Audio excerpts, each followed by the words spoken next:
Hello, everybody, and welcome to the PDR Sports Webcast. I am Kevin Morales alongside Travis Huslet. And Travis, we kind of talked about it a little bit last week. Big game for the Portage Warriors boys basketball team on Friday at Waunakee. The Warriors currently 10-3, 4-2 in the Badger North, and they are one game behind the Warriors of Waunakee. Right, yeah, it's a big game. I was at the first game those two teams played, and it was pretty much all Waunakee. Yeah. But I think there's no question that Portage is a better team than they were at the start of the season. They've developed some guys that can help with John Regalia. He's really having a great senior year, and even Trevor Neal's come on lately with his size. I think those two guys will help in the rematch. What was the story in the first game? It was a real physical game, which favors Waunakee. They got a lot of big bodies, and I think maybe Coach Bradley for Portage didn't like how it was called, because if the refs were letting them play physical, and that plays right into Waunakee's hands. Sure.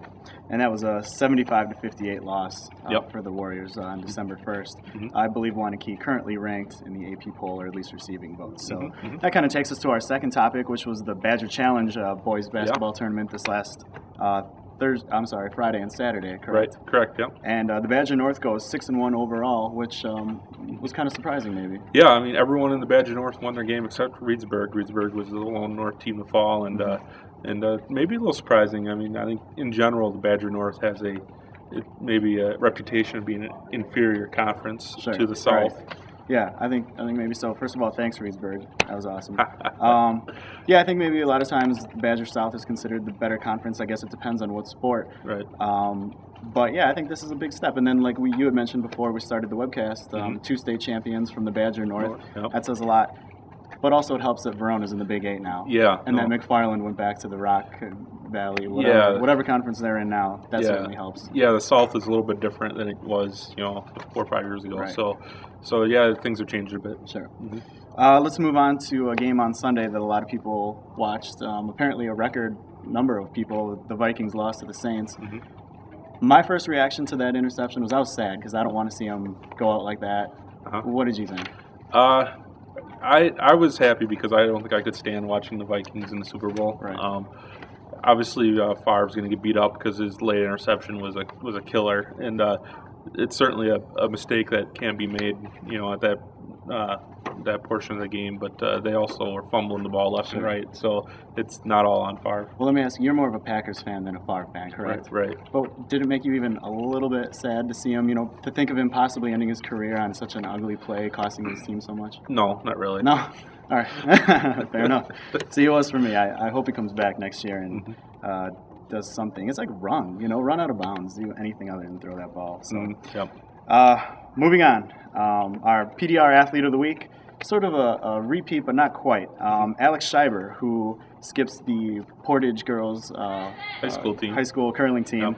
We're going to choose her this week for 2 reasons. First of all, she skipped the high school team that clinched the Southern Conference title last week. And also right now she's in Bemidji, Minnesota, representing the Minnesota 2 team at Junior Nationals, which is a big deal. And they won their first 2 games there, and then they've lost 3 since.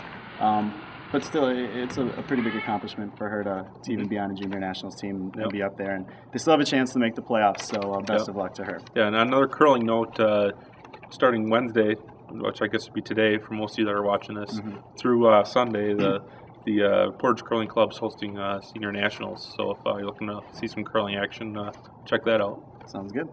And last but not least, what has become a pretty popular segment of this program, the trivia question. Yeah. Our last week's question: the University of Michigan and the University of Alabama both have a pair of players that went on to win Super Bowl MVP awards. Who are they? For Michigan, it's Tom Brady and Desmond Howard. For Alabama, it's Bart Starr and Joe Namath. Stephen Green from Cambria is our winner. Yes, he got them both correct. So this week's question, Brett Favre, he was trying to win a Super Bowl with 2 different teams, which is pretty rare. Who was the last quarterback to win a Super Bowl ring with 2 different teams? Write in your answer, and we'll see how that works. Sounds good. All right, well, that's all we have for you today. For Travis, I'm Kevin. Thanks for watching.